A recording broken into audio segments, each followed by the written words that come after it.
Welcome back to the YouTube channel, guys. It's Jay Ayyo. So today I'm gonna go grab some food from a friend who invited me to get some food, which I never refuse food, free food that is. But come along. Okay guys, we're here. Actually we're not here, but you get what I mean. I'm gonna go get the food and then I'll let y'all into it. It's Jay Ayyo. So I was able to get the food. It's pepper pot. It's a traditional meal in St. Vincent, the Grenadines, and I had to go cop me one because my friend made one for me. Now I really had to think about what I was going to say, simply because it hits a very sensitive point, and as you all can see by the title, it is what it is, or how it has been stated. What I'm about to say has rippling effects based on how I say it, but I'm gonna say it. So I quit my job, or released from my job, and the circumstances surrounding it were complicated. The only way I can explain it as is, you know, when you sign up for something but you feel like you've been bamboozled, and not only that, you put out every effort, you know, and really doing the job to the best of your ability, but you know, you're only really told, like, I guess, what isn't working. Constructive criticism, right?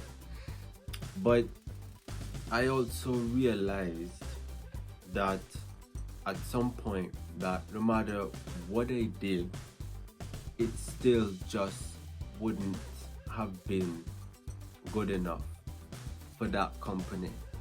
And the bottom line is that frustrated me, because ideally I wanted to be excellent at my job, but the people, or the certain managers, we're just not doing what it is to really support employees. And so it begs the question of, like, why do Gen Z people leave? You know, what I could say, for me, the reason why I left was that I didn't feel valued in that company. And what ended up happening was that I had to sign an NDA. And truth be told, there are valid reasons for why I had to sign that NDA. But it didn't negate the complexities that exist in the company prior. And so the whole events made me internally, I felt that in the job I couldn't speak the truth, because it either could be that if I explain it, it don't come out the right way, you know, different nuances. You know, when you work in certain countries, right, there's certain cultures, and the culture usually is, you know, you have to do things in a nice way, which doesn't necessarily mean that you're not saying the truth. You have to say it to a level where it's easy for people to understand. And primarily that was something that I struggled with, because I was like, you know, if I said, oh, this is A, another person would always say, oh, that's not really A. The complexity primarily with the job was that you had to produce a certain result, right? And no one really cared how you got to it per se. They just wanted you to produce that result. And what I noticed that even when I put a certain result, it was never really, or a consensus or attitude wasn't like, oh well, you know, you did that well but you didn't do it. You would not get feedback. And the bottom line was that kind of made me a bit confused. All the things that I would get thrown in my were primarily all the negative stuff.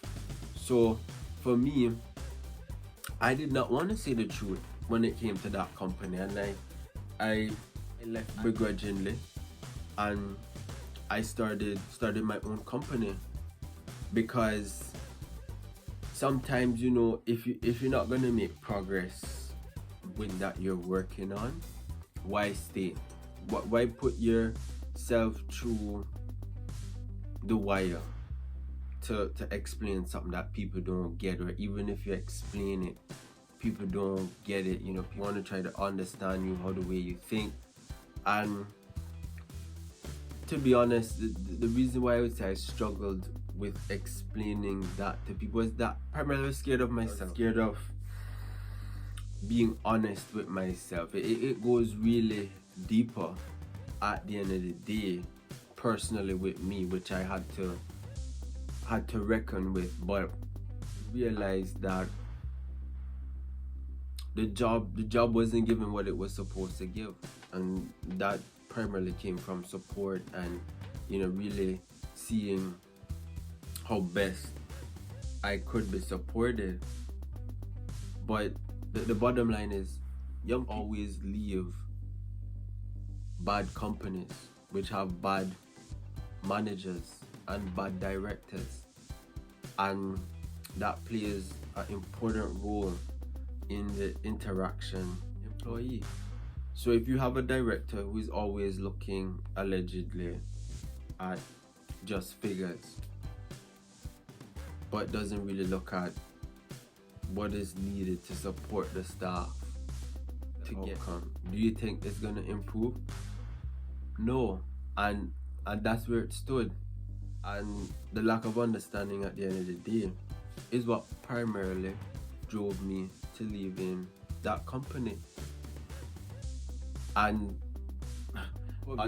most of the things I had been taught in university, I saw those pitfalls in that company.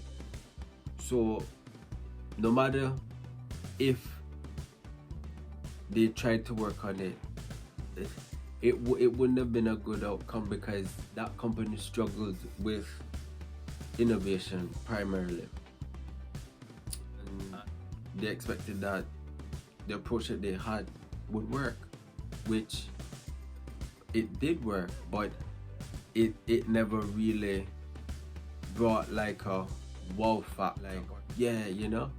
And so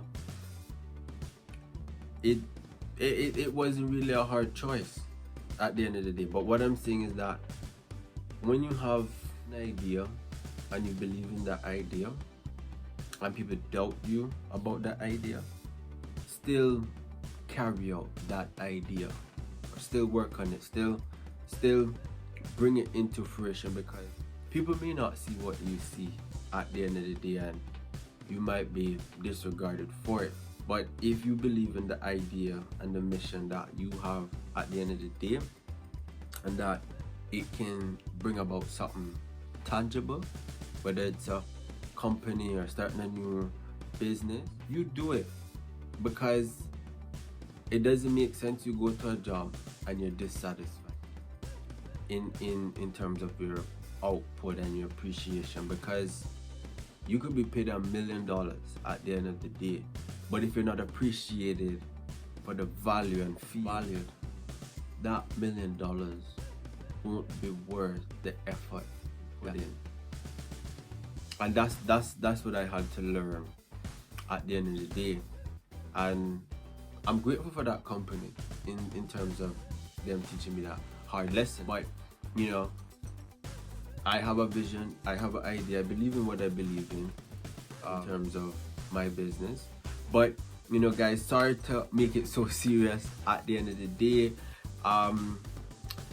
Don't forget to like, subscribe, share, and I'll see you on the next video.